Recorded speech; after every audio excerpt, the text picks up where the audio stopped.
Hi everyone, it's Franklin with GottaLottaDance, and today we're talking with Michael Kiehm, who is an all-around dancer and champion in many styles, and also the owner of the oldest dance studio in Southern California. Do I have that correct? Now you're dating me. The oldest is it? It's actually the longest running independent dance studio probably in California right now. Okay, and when did you get started? Back in 1982. So when you were in kindergarten? Yeah. I was only 3. It's been a great business. We started off fairly small, about 2,000, 3,000 square feet, and we've grown to about 8,000 square feet. Two ballrooms, one large one and one medium-sized ballroom, and we teach all styles of ballroom, Latin, country, swing.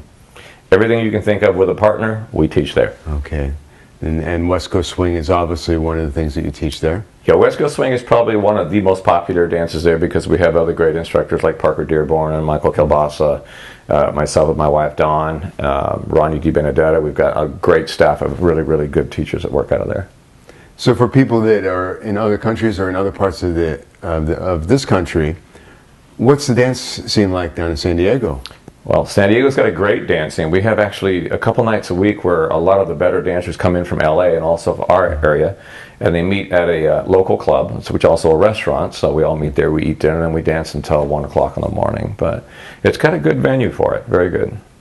Yeah, and have you seen it been growing throughout the years? You said 82 is when you started. Yeah, 1982. Right? Yeah, well, it's making a change over. It used to be very popular to do ballroom and Latin, and now the ballroom and Latin has sort of tapered a little bit, and swing and salsa are huge right now, very, very big.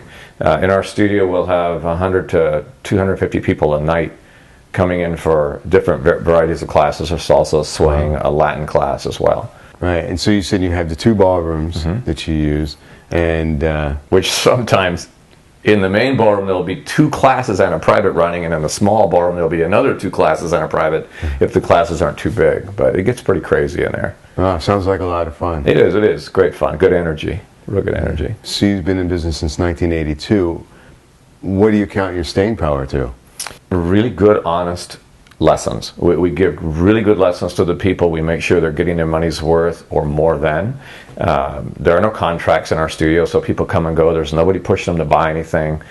There's always something for them to do there. So they've loved it. It's like a family atmosphere, and that's what we kind of base everything on. Right? What's the name of the studio? Starlight Dance Studio. Starlight Dance Studio in San Diego. One of the 3 businesses I have. I have another one that's called StarlightOnDemand.com, where they can actually go online to the Starlight On Demand website, and they can view video clips of over 100 instructional clips, several different dances.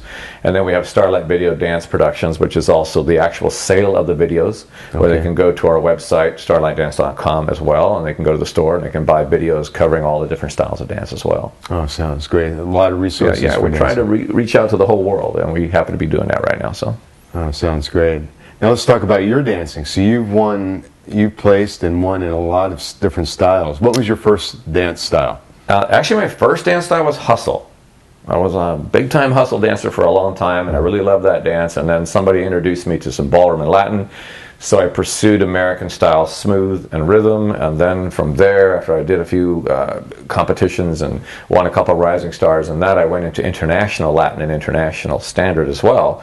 Did the same thing there for a couple of years, loved that. And then somebody said, you know what, you need to try West Coast Swing a little bit more. And I thought, well, I'll give it a shot. And I found that the crowd of the people were so much more laid back. It was a much more relaxed atmosphere that I thought, this is where I belong. I want to have fun all the time, and that's why I got into swing. And so since you've gotten into swing, have you explored any other styles, or? Oh, yeah. Well, actually, I try to do everything that comes along. Right now, in our studio, bachata is becoming popular, so I play around with that a little bit. Not a whole lot, but a little bit. But the one dance I've really, really fallen in love with is Argentine tango. It's a beautiful dance, very seductive dance, and I can mix it with other dances like nightclub two-step and with swing, and it's just fun to mix the moves together, and you meet a whole new venue of people when you do that. And do you find that when you're doing West Coast Swing that you incorporate these other styles into the West Coast Swing? All the time. Yeah. All the time. The moves are crossover moves, and then if you're dancing swing with somebody who does tango and you feel that they're not very strong at their swing, then you can go back into a little tango for their sake, and if they can follow the swing moves, you go ahead and you dance the swing moves with them, and then they get excited because they're learning new things. So yeah, it's a fun thing. When did you start competing? Let's see, how old? 19. No, actually, I started competing when I was about 17. And then in the places that I competed, we didn't have these types of venues where we're at the events like this. We were in young adult nightclubs where you had to be between the age of 17 and 21. They wouldn't let anybody in older than that, and you couldn't get in under that. And we had probably 2 contests every week in the hustle at that time, and a little bit of the freestyle cha-cha kind of thing, and that's when I got hooked, pretty much. And when did you get your first big win? When was that?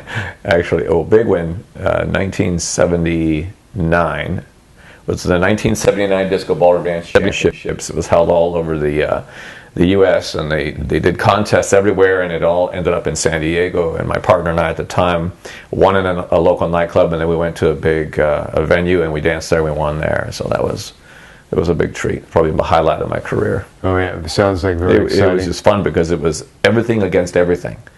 We were doing hustle against tango dancers and against swing dancers and against ballroom dancers, and it was neat to be able to go against all that. Yeah, it was a lot of fun. So then after that you started studying in '82. What changes did you see during the '80s and with dance?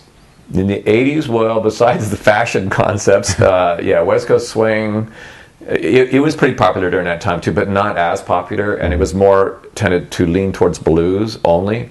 And then along the way came a little bit more of the disco tempos, and that sort of changed everything, including the way people dressed, the way people danced, and then their views on learning several styles of dancing, because they got a taste of something that was from another style of dance and decided maybe I should pursue that.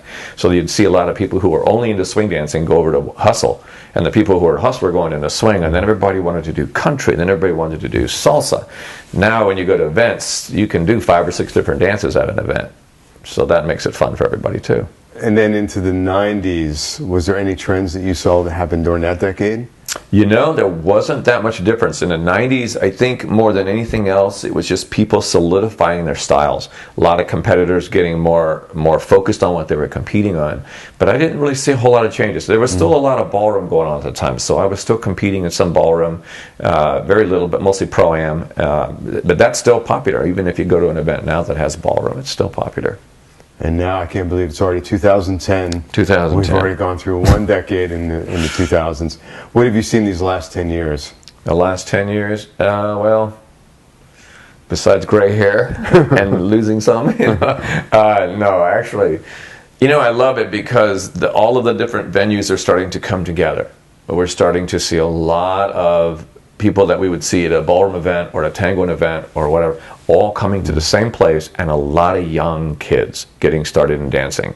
Even at the event that we're presently at right now, there are more juniors in the divisions than I've seen in some of the local events in a long time, which is really exciting. Yeah, that's really encouraging. I noticed that too. It's how great. Many juniors were here. It's great because now I think what's going to happen is these kids are going to become our future in dance, and they are already exposed to the several styles of dance, whereas us as adults, or most of the dancers that I came into the venue with, were, they were pretty much into one style of dance all the way up until just in the last few years. Right. Where now the young kids, they're getting exposed right away, which is going to be super for them.